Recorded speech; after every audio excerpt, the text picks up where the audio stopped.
প্রিয় ছাত্র ছাত্রী সাজবাদী চ্যানেলে স্বাগত। আজকের ভিডিওটা ক্লাস 10 এর জন্য। দ্বিতীয় অধ্যায়ের কোন প্রশ্নগুলো খুব গুরুত্বপূর্ণ সেইগুলো আমরা জানাবো। তবে আজকের এই ভিডিওতে আমি দিচ্ছি ক্লাস 10 এর শুধুমাত্র 1 নম্বর এবং 2 নম্বরের একটা সাজেশন। নেক্সট ভিডিওতে আমি 4 নম্বর এবং 8 নম্বরের সেই সাজেশনগুলো তোমাদের সামনে তুলে ধরবো। এখন দেখে নাও ক্লাস 10 এর 1 নম্বর এবং 2 নম্বরের কোন প্রশ্নগুলো গুরুত্বপূর্ণ। 1 নম্বরের আমি 34টা প্রশ্ন তোমাদের সামনে রেখেছি। এই 34টা প্রশ্ন দেখে নাও। উমেশচন্দ্র দত্ত সম্পাদিত বামাবোধিনী পত্রিকাটি কি পত্রিকা ছিল? উত্তর, মাসিক পত্রিকা। গ্রাম বার্তা প্রকাশিকা প্রকাশিত হতো কোন জায়গা থেকে? উত্তর, কুষ্টিয়া, পূর্ব বাংলার কুষ্টিয়া থেকে।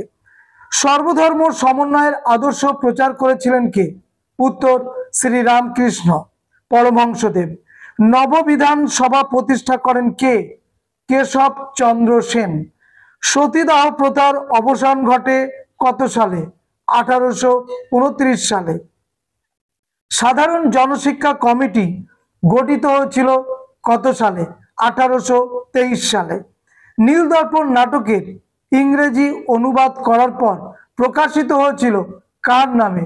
Reverend James long. তোমরা জানো যে নীলদর্পণ নাটকটির নাট্যকার বঙ্কিমচন্দ্র চট্টোপাধ্যায় এবং এটা পরবর্তীকালে যার নামে প্রকাশিত হয়েছিল। নীলদর্পণ নাটকটা লেখক হচ্ছে দীনবন্ধু মিত্র, ইংরেজিতে অনুবাদ করেছিলেন বঙ্কিমচন্দ্র চট্টোপাধ্যায়, আর যার নামে প্রকাশ হয়েছিল রেভারেন্ড জেমস লং। এবার আসি, বামাবোধিনী পত্রিকার প্রতিষ্ঠাতা সম্পাদক কে ছিলেন? উমেশ চন্দ্র দত্ত। 1872 খ্রিস্টাব্দে ইংরেজ সরকার প্রবর্তিত 3 আইনের অন্তর্ভুক্ত ছিল না কি?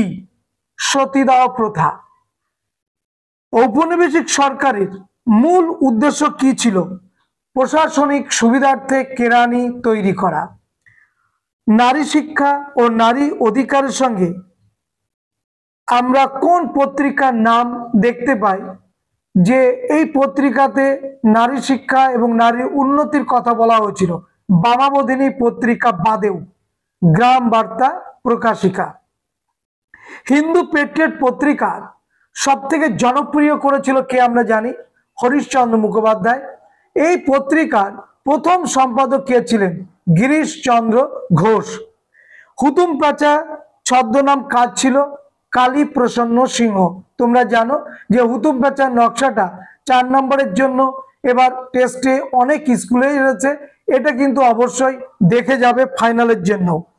কলকাতা মেডিকেল কলেজে প্রথম সব ব্যবচ্ছেদ করেন কে? মধুসূদন দত্ত না মধুসূদন গুপ্ত?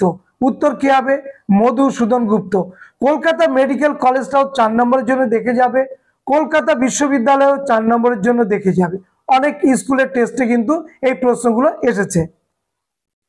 বাংলার নবজাগরণকে তথাকথিত নবজাগরণ বলেছেন কে? উত্তর, ডক্টর অশোক মিত্র। কলকাতা মেডিকেল কলেজের প্রথম অধ্যক্ষ কে? J M Bramley. কলকাতা বিশ্ববিদ্যালয়ে প্রথম বিএ পরীক্ষা অনুষ্ঠিত হয় কত সালে? 1858 সালে।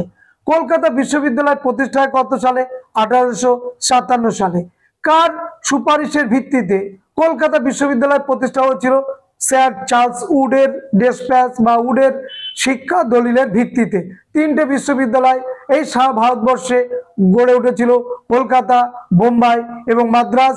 3টে বিশ্ববিদ্যালয়ে 3টে প্রেসিডেন্সিতে 3টে বিশ্ববিদ্যালয়। নেক্সট হচ্ছে, বাংলায় বন্দিনী বামামুক্তির যুগ বলা হয় কোন সময়কে? বাংলায় বন্দিনী বামামুক্তির যুগ বলা হয় কোন সময়কালকে? 19 শতককে। গ্রাম বার্তা প্রকাশিকার প্রথম সম্পাদক কে ছিল? হরিনাথ মজুমদার। তিনি কি নামে পরিচিত? কাঙাল হরিনাথ নামে পরিচিত। ইয়ং বেঙ্গল দলের মুখপাত্র কি ছিল? পার্থেনান। কলকাতা মেডিকেল কলেজের প্রথম অধ্যক্ষ কে ছিলেন? মন্টফোর্ড ব্রামলি। হিন্দু কলেজের বর্তমান নাম কি? প্রেসিডেন্সি বিশ্ববিদ্যালয়। কবে general committee of public instruction গঠিত হয়? 1823 সালে। তারপরে ভারতের দুজন মহিলা ডাক্তারের নাম বলো। কাদম্বিনী গাঙ্গুলি ও চন্দ্রমুখী বসু। আচ্ছা, কলকাতা মেডিকেল কলেজের প্রথম অধ্যক্ষ আমরা বলেছি ডক্টর এম ব্রামলি, এটা। নেক্সট হচ্ছে ভারতের দুজন মহিলা ডাক্তারের নাম কাদম্বিনী গাঙ্গুলি ও চন্দ্রমুখী বসু। পরের প্রশ্ন, কলকাতা বিশ্ববিদ্যালয় কবে প্রতিষ্ঠিত হয়? 1857 সালে। এই বিশ্ববিদ্যালয়ের প্রথম ভাইস চ্যান্সেলর কে ছিলেন? William Colvile. আদি ব্রাহ্ম সমাজের প্রতিষ্ঠাতা কে? দেবেন্দ্রনাথ ঠাকুর। কে কেশবচন্দ্র সেনকে ব্রহ্মানন্দ উপাধিতে ভূষিত করেছিলেন? তার বাগ্মিতার জন্য, তার ব্যক্তিত্বের জন্য, তার পাণ্ডিত্যের জন্য। দেবেন্দ্রনাথ ঠাকুর। বাউল গানের প্রবর্তক কে? লালন ফকির। কে কবে মেট্রোপলিটন ইনস্টিটিউশন প্রতিষ্ঠা করেন? বর্তমানের নাম কি? বিদ্যাসাগর মেট্রোপলিটন ইনস্টিটিউশন প্রতিষ্ঠা করেন 1872 সালে।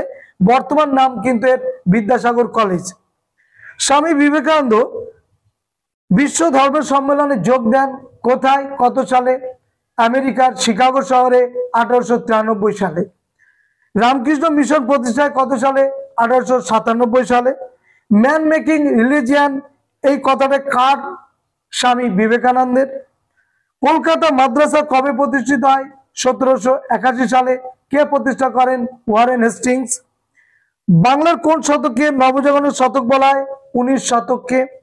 কলকাতা বিশ্ববিদ্যালয়ের প্রথম ভারতীয় উপাচার্য কে ছিলেন? গুরুদাস বন্দ্যোপাধ্যায়। এই যে 34টা প্রশ্ন দিলাম, অর্থাৎ দ্বিতীয় অধ্যায়ের এই 34টা প্রশ্ন কিন্তু অবশ্যই করবে, কারণ এই প্রশ্নগুলো কিন্তু ভীষণ ভীষণ গুরুত্বপূর্ণ। এবারে চলে এসো 29টা আমি প্রশ্ন দেব 2 নম্বরের জন্য। এই 2 নম্বরে 29টা প্রশ্ন অবশ্যই রেডি করবে। 1 নম্বর প্রশ্ন, ভারতে পাশ্চাত্য শিক্ষার প্রসারে 1813 সনদ আইনের গুরুত্ব কি? দ্বিতীয় প্রশ্ন, কবে কোন আইন দ্বারা বিধবা বিবাহ আইন বলবৎ হয়? তৃতীয় প্রশ্ন, কবে কোন আইন দ্বারা সতীদাহ প্রথার অবসান হয়? 4, ব্রিটিশ ইস্ট ইন্ডিয়া কোম্পানি প্রথম দিকে কেন ভারতে পাশ্চাত্য শিক্ষার প্রসারে উদ্যোগী নেয়নি? 5, বিজয় কৃষ্ণ গোস্বামী কে? 6, শিক্ষার চুইয়ে পড়া নীতি বলতে কি বোঝো? ভারতে এই নীতির প্রবক্তা কে? 7, উডের ডেসপ্যাচ বলতে কি বোঝো? 8, মেকলে মিনিট কি? 9, কে কবে এশিয়াটিক সোসাইটি প্রতিষ্ঠা করেছিলেন? এর উদ্দেশ্য কি ছিল? 10, শ্রীরামপুর ত্রয়ী কাদের বলা হয়? 11, কে কবে কেন ফোর্ট উইলিয়াম কলেজ প্রতিষ্ঠা করেছিলেন? এটা পড়বে। 12 দাগ, কবে কি উদ্দেশ্যে জনশিক্ষা কমিটি গঠিত হয়?